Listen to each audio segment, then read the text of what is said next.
नमस्कार। समय संवाद में आपका स्वागत है। मैं हूं सर्वेश कुमार से।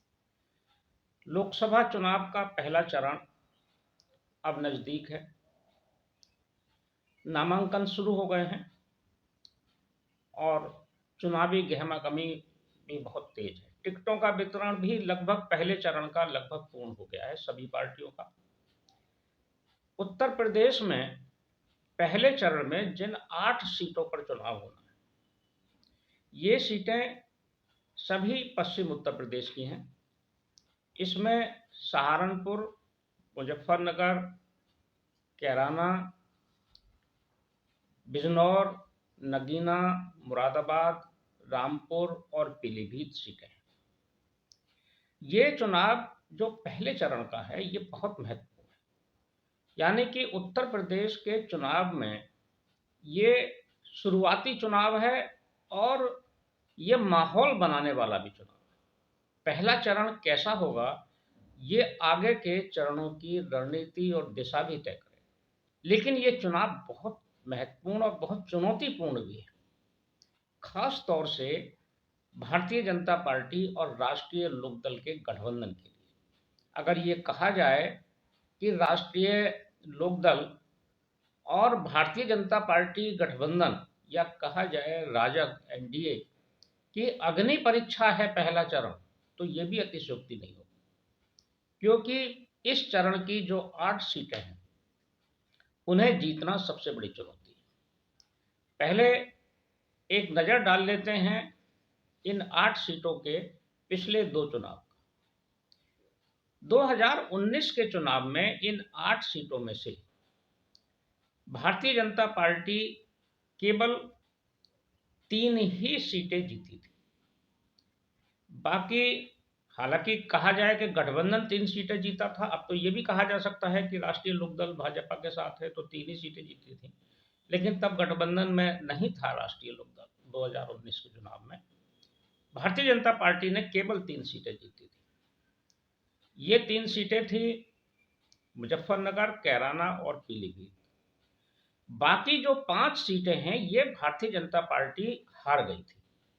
और उस समय का जो गठबंधन था, सपा और बसपा गठबंधन, उसने ये पांचों सीटें जीत ली थी। उन 5 में से 3 बहुजन समाज पार्टी ने और 2 समाजवादी पार्टी के खाते में आई थी। बहुजन समाज पार्टी के खाते में सहारनपुर, बिजनौर और नगीना, ये 3 सीटें थी। 2 सीटें मुरादाबाद और रामपुर, ये सपा के खाते में थी। तो 8 में से 5 सीटें एक तरह से कहा जाए कि गठबंधन हार गया था, 3 सीटें ही जीती थी। यानी कि भारतीय जनता पार्टी के पास पिछले चुनाव में इस पूरे 8 सीटों का जो ये चुनाव है, पहला चरण है, 3 ही सीटें थी। 2014 का चुनाव जरूर बहुत महत्वपूर्ण था भारतीय जनता पार्टी के लिए और उपलब्धिपूर्ण भी था। इन 8 सीटों में से 2014 का चुनाव में भारतीय जनता पार्टी ने सारी 8 सीटें जीती थी। भारतीय जनता पार्टी ने सहारनपुर से लेकर बिजनौर और मुजफ्फरनगर, कैराना, इधर मुरादाबाद मंडल की नगीना, मुरादाबाद, रामपुर और पीलीभीत, ये सभी सीटें जीती थी। अब सबसे बड़ी चुनौती 2024 में यह है इस गठबंधन के सामने कि वो कैसे 2014 के इतिहास को दोहराए, यानी कि 8 की 8 सीटें जीते। ये चुनौती है राष्ट्रीय लोकदल और भाजपा गठबंधन के सामने। और जो हारी हुई सीटें हैं 5, उनको जीतना सबसे बड़ी चुनौती का काम तो अब है ही इस गठबंधन के सामने। क्योंकि गठबंधन की साख लगी है दांव पर यहाँ इसलिए भी कि इस गठबंधन में एक सीट राष्ट्रीय लोकदल के पास भी, जो हारी हुई सीटें थी भारतीय जनता पार्टी की, उसमें बिजनौर भी थी और वो बिजनौर सीट इस बार गठबंधन में राष्ट्रीय लोकदल को मिली है। राष्ट्रीय लोकदल की तरफ से चंदन चौहान यहां से उसके प्रत्याशी, तो राष्ट्रीय लोकदल की भी प्रतिष्ठा है, भारतीय जनता पार्टी की भी लगी है। हालांकि राष्ट्रीय लोकदल को 2 ही सीटें मिली हैं, बागपत और बिजनौर, लेकिन प्रतिष्ठा तो पूरे गठबंधन की है। अब देखना यह होगा कि ये सीटें भारतीय जनता पार्टी और राष्ट्रीय लोकदल का गठबंधन कैसे निकालता है और बसपा और सपा अपनी जीती हुई सीटों को कैसे बचाते हैं, ये महत्वपूर्ण बात है। टिकटों का वितरण लगभग तय हो गया है। तीनों पार्टियों के लगभग सभी टिकट घोषित हो गए हैं। गठबंधन जो सपा और कांग्रेस का है, उसका उसको एक सीट मिली हुई है कांग्रेस को गठबंधन में, सहारनपुर, वहां इमरान मसूद को टिकट दिया है कांग्रेस ने। बाकी जो शेष सीटें हैं वो सब समाजवादी पार्टी के पास है। बहुजन समाज पार्टी किसी के साथ गठबंधन में नहीं है, उसके सारे प्रत्याशी घोषित हो गए हैं सभी 8 सीटों पर। समाजवादी पार्टी की एक सीट रामपुर ऐसी है जिस पर अभी प्रत्याशी घोषित नहीं हुआ है। यहाँ ये सीट आजम खां की सीट मानी जाती है। आजम खां यहाँ से सांसद थे 2019 के चुनाव में। हालांकि वो उपचुनाव जब यहाँ हुआ तो उसमें समाजवादी पार्टियां हार गई थी, भारतीय जनता पार्टी ने ये सीट जीत ली थी, लेकिन 19 के चुनाव में आजम खां जीते थे। अब यहाँ जो भी टिकट होगा वो आजम खां की सहमति से ही होगा। और चर्चा तो ये भी है कि आजम खां ने तो ये कहा है कि अखिलेश यादव खुद यहाँ से चुनाव लड़े। अब रामपुर की सीट होल्ड पर है, क्या होगा अभी आज हो सकता है शाम तक पता चल जाए, क्योंकि नामांकन का समय भी निकलने वाला है। कुछ समय, 2 ही दिन बचे हैं नामांकन के लिए, और उसके बाद फिर चुनाव की स्थिति लगभग पूरी तरह स्पष्ट हो जाएगी। लेकिन रामपुर पर सबकी निगाह लगी हुई है, क्या अखिलेश यादव यहाँ से आएंगे कि नहीं आएंगे, ये कयासबाजी बहुत तेजी से चल रही है। अगर अखिलेश आते हैं तब तो सारा परिदृश्य वहाँ बदल जाएगा, और अगर कोई आजम खां के परिवार से ही कोई कैंडिडेट आता है तब स्थिति दूसरी होगी। और अब बाकी जो सीटें हैं, इन सब पर जो प्रत्याशी घोषित हुए हैं वो सब जो है, कई सीटों पर तो पुराने प्रत्याशी रिपीट हो गए। जैसे मुरादाबाद में है, भारतीय जनता पार्टी ने भी अपने पुराने प्रत्याशी को टिकट दिया है, सर्वेश कुमार सिंह को। समाजवादी पार्टी ने डॉक्टर एस टी हसन को ही टिकट दिया है। इसी तरह से मुजफ्फरनगर में और कैराना में भी भारतीय जनता पार्टी ने अपने प्रत्याशी रिपीट किए हैं। सहारनपुर में भी राघव लखनपाल को टिकट दिया है। तो लगभग, और रामपुर में भी भारतीय जनता पार्टी ने पूरे अपने पुराने प्रत्याशी को टिकट दिया है। लेकिन पीलीभीत में भारतीय जनता पार्टी ने वरुण गांधी का टिकट काटा है। पीलीभीत बहुत महत्वपूर्ण है इस पहले चरण में, क्योंकि वरुण गांधी का टिकट काटने के बाद जो यहाँ से सांसद थे, उसके बाद इस सीट को जीतना भी एक बहुत बड़ी चुनौती होगी भारतीय जनता पार्टी के सामने। हालांकि वो लगातार इस सीट को जीत रही है, 2014 में भी जीती, 19 में भी जीती, लेकिन 24 में भी जीतना है, ये महत्वपूर्ण है। यहाँ से जितिन प्रसाद जो उत्तर प्रदेश सरकार के मंत्री हैं, उनको टिकट मिला हुआ है। जो समीकरण है उसके हिसाब से सहारनपुर में अगर देखें तो सहारनपुर में त्रिकोणीय मुकाबला है। वहाँ अभी तक की जो स्थिति है, अगर वहाँ AIMIM का कैंडिडेट नहीं आता है तो मुकाबला त्रिकोणीय होगा, क्योंकि वहाँ 2 मुस्लिम प्रत्याशी हैं, बहुजन समाज पार्टी से भी माजिद अली, और समाजवादी पार्टी कांग्रेस गठबंधन से इमरान मसूद हैं। भारतीय जनता पार्टी के पुराने प्रत्याशी जो पहले लड़े थे राघव लखनपाल, वही हैं। तो वहाँ अभी की स्थिति में तो त्रिकोणीय दिखाई दे रहा है। अगर AIMIM का प्रत्याशी आया तो समीकरण वहाँ और बदले, लेकिन AIMIM ने कहीं प्रत्याशी अभी घोषित नहीं किए। बाकी जो मुजफ्फरनगर की स्थिति है, मुजफ्फरनगर में भारतीय जनता पार्टी ने अपने मंत्री, और जो पूर्व में भी जो पहले यहाँ से 2 बार जीतते रहे हैं, डॉक्टर संजीव बालियान को ही प्रत्याशी बनाया। लेकिन समाजवादी पार्टी ने एक बड़ी चुनौती खड़ी की है संजीव बालियान के लिए। उन्होंने यहाँ से हरेंद्र मलिक को प्रत्याशी बनाया। हरेंद्र मलिक को प्रत्याशी बनाने से यहाँ सीधा सीधा जाट मतों के बीच आपस में एक बड़ा विभाजन होगा। और जो दूसरी तरफ बहुजन समाज पार्टी ने है, उसने दारा सिंह प्रजापति एक हैं, उनको अपना टिकट दिया है। हरेंद्र मलिक का चुनाव लड़ना इसलिए भी महत्वपूर्ण है कि यही टिकट था जिसके कारण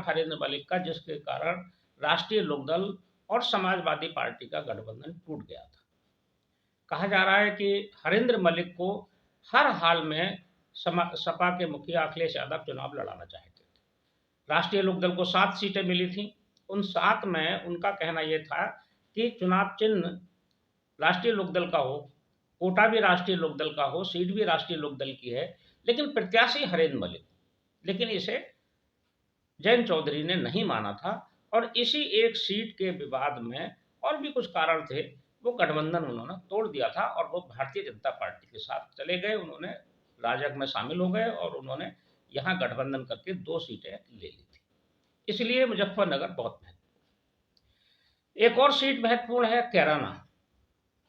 कैराना में भी रोचक संघर्ष है।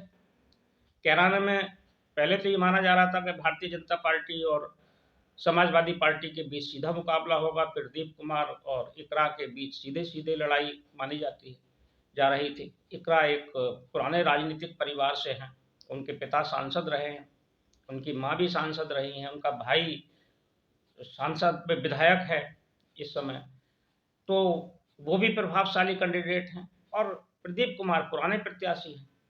दोनों गुर्जर जाति से हैं, एक हिंदू गुर्जर है, एक मुस्लिम गुर्जर है, इकरा मुस्लिम गुर्जर है।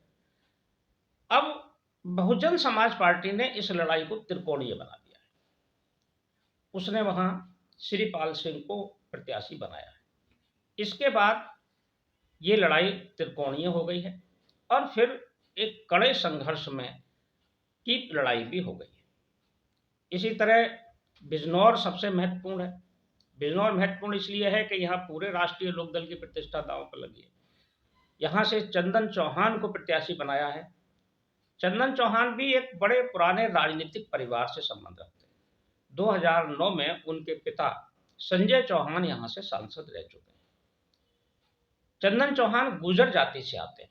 हालांकि बिजनौर में जो चौहान हैं वो अधिकांश चौहान राजपूत चौहान हैं, लेकिन ये गुर्जर चौहान है और गुर्जरों की संख्या भी पर्याप्त है बिजनौर में, तो इसीलिए वहाँ से राष्ट्रीय लोकदल ने इनको टिकट दिया है। लेकिन यहाँ अभी अभी कल यानी 2 दिन पहले समाजवादी पार्टी ने अपना प्रत्याशी बदलकर चंदन चौहान के लिए भी चुनौती खड़ी की। यहाँ सैनी जाति के एक प्रत्याशी दीपक सैनी को प्रत्याशी बनाया है। पहले यशवीर सिंह को टिकट मिला था। यशवीर सिंह धोबी जाति से थे, अनुसूचित जाति से थे, उन्हें समाजवादी पार्टी ने टिकट दिया था, लेकिन अचानक उनका टिकट बदलकर अब दीपक सैनी को दे दिया है। सैनी वोट भी बिजनौर में पर्याप्त संख्या में है।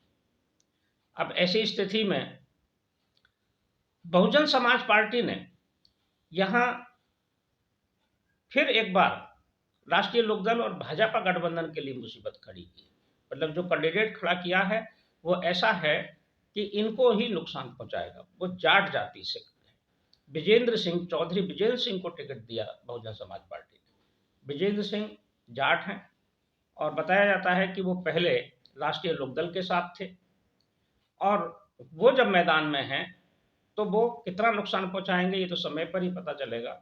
लेकिन दलित मतों का अगर एक साथ उनको मतदान होता है तो वो एक बड़ी चुनौती खड़ी करेंगे। नगीना सुरक्षित सीट है। नगीना तीनों प्रत्याशी दलित समुदाय से हैं। पिछली बार ये सीट बहुजन समाज पार्टी ने जीती थी, उसके पहले भारतीय जनता पार्टी के पास थी। इस बार फिर यहाँ त्रिकोणीय मुकाबला है। मुरादाबाद में समीकरण फिर वही बने हैं जो लगातार 2014 से बनते चले आ रहे हैं। 2014 के चुनाव में यहाँ डॉक्टर एस.टी. हसन और सर्वेश कुमार सिंह के बीच मुकाबला हुआ था, सर्वेश सिंह जीते थे। 2019 में फिर डॉक्टर एस.टी. हसन और सर्वेश सिंह के बीच मुकाबला हुआ, उसमें डॉक्टर एस.टी. हसन जीते थे। 2024 में इस बार फिर इन दोनों के बीच ही मुकाबला है, लेकिन त्रिकोणीय मुकाबला बनाने के लिए बहुजन समाज पार्टी ने एक प्रत्याशी अपना उतार दिया है, इरफान सैफी को। तो इस तरह से त्रिकोणीय मुकाबला हो गया है। यहाँ जब जब बहुजन समाज पार्टी और समाजवादी पार्टी के प्रत्याशी पूरी ताकत के साथ लड़े हैं तब तब यहाँ भारतीय जनता पार्टी जीती है। ये सीधा सीधा समीकरण है मुरादाबाद की सीट का।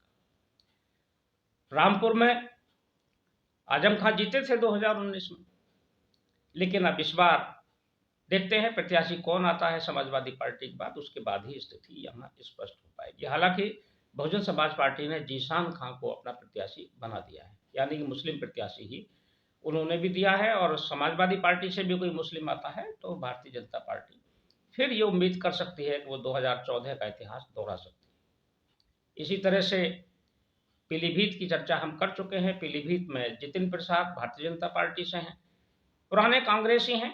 2004 और 2009 में वो सांसद रह चुके हैं।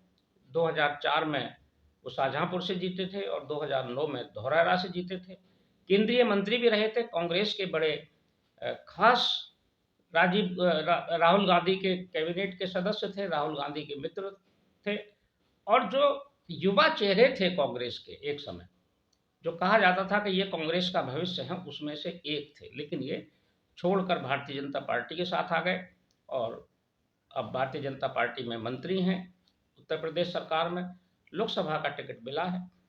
यहाँ समाजवादी पार्टी ने गंगवार जाति के जो प्रभुत्व को देखते हुए बरेली के जो नेता रहे हैं, नवाबगंज सीट से विधायक और मंत्री रहे 2 बार, भगवत शरण गंगवार को प्रत्याशी बनाया।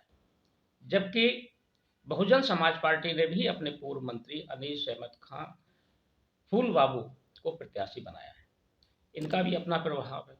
बहुजन समाज पार्टी का सीधा गणित है, मुस्लिम और दलित समीकरण अगर यहाँ ठीक से बैठा तो वो एक बड़ी चुनौती बनेंगे भारतीय जनता पार्टी के लिए भी और सपा के लिए। अब भारतीय जनता पार्टी के सामने तो सबसे बड़ी चुनौती यही है कि वरुण गांधी का टिकट काट कर इस सीट को जीतना है। अब वरुण गांधी क्या करेंगे ये अभी स्पष्ट नहीं। वैसे उन्होंने यहाँ से नामांकन के पत्र मंगा लिए थे, वो यहाँ निर्दलीय लड़ेंगे या भारतीय जनता पार्टी उन्हें किसी और सीट से मौका देगी। अभी कई सीटों पर नाम घोषित होने हैं। चर्चा है कि उन्हें रायबरेली से टिकट दिया जा सकता है क्योंकि उनकी मां को टिकट दे दिया गया है और कोई प्रतिक्रिया भी नहीं आई है, पूरी तरह शांति है। इसका आशय ये लगाया जा रहा है कि वरुण गांधी को पार्टी कहीं ना कहीं एडजस्ट करेगी। तो ऐसी स्थिति में फिर पीलीभीत में भारतीय जनता पार्टी मजबूती से चुनाव लड़ सकती है। ये जो पहला चरण है, इस चरण की जो अभी तक की स्थिति बनी है उस पर हमने एक नजर डाली। लेकिन ये स्थिति और आकलन तब तक अधूरा है जब तक कि यहाँ AIMIM यानी असदुद्दीन की पार्टी अपने प्रत्याशी घोषित करने की रणनीति स्पष्ट नहीं करती है। अभी तक उनकी तरफ से कोई प्रत्याशी घोषित नहीं हुआ है, ना ही इस तरह की कोई चर्चा हुई। अगर वो यहाँ चुनाव नहीं लड़ते हैं पहले चरण में तो ये माना जाएगा कि वो सीधे सीधे समाजवादी पार्टी और बहुजन समाज पार्टी के साथ किसी तरह के तालमेल में है और वो इस बात को ध्यान में रखे हुए हैं कि गठबंधन को किसी भी तरह का नुकसान ना हो, बहुजन समाज पार्टी को भी नुकसान ना हो। और अगर वो इस क्षेत्र में मैदान में उतरते हैं जैसी कि उम्मीद थी, क्योंकि ये जो 8 सीटें हैं इनमें से अगर हम अकेले पीलीभीत को छोड़ दें तो बाकी जो 7 सीटें हैं वहाँ मुस्लिम मतों की संख्या पर्याप्त है, बहुत ज़्यादा है। कहीं कहीं तो 40% से अधिक है और 45% तक भी है, 49% तक भी है। तो इन सीटों पर AIMIM की चुप्पी भी रहस्यमय है। अगर असदुद्दीन ओवैसी ने इन सीटों में से कुछ सीटों पर भी प्रत्याशी उतार दिए, अगर उन्होंने सहारनपुर, मुजफ्फरनगर, कैराना, बिजनौर, मुरादाबाद, रामपुर इन सीटों पर अगर प्रत्याशी खड़े कर दिए तो वो चुनावी समीकरण बदल सकते हैं। बदल ही नहीं सकते, पूरे चुनाव का जो परिदृश्य है उसको बदल देंगे, यहाँ के परिणामों पर वो फर्क डाल देंगे। लेकिन अभी ओवैसी की पार्टी की तरफ से कोई प्रतिक्रिया नहीं आई है, कोई कैंडिडेट नहीं आया। अगर उनकी तरफ से कैंडिडेट घोषित होते हैं, अभी समय है 2 दिन का, तो फिर स्थितियां दूसरी होंगी। इस पर पहले चरण पर फिर हम एक बार फिर चर्चा करेंगे ओबीसी के प्रत्याशियों की घोषणा के बाद। और अगर नहीं होती हैं तो जो अभी का स्पष्ट जो दृष्टिकोण है वही आगे भी बढ़ेगा और रामपुर केवल एक ऐसा है जहां से नाम घोषित होने के बाद परिस्थितियां बदलेंगी। आज पहले चरण के इस समीक्षा में, चर्चा में बस इतना ही। कल फिर मिलेंगे किसी एक खास विषय के साथ, नई पॉलिटिकल चर्चा के साथ, नए समीकरणों के साथ। तब तक के लिए मैं सर्वेश कुमार सिंह आपसे विदा लेता हूँ। नमस्कार।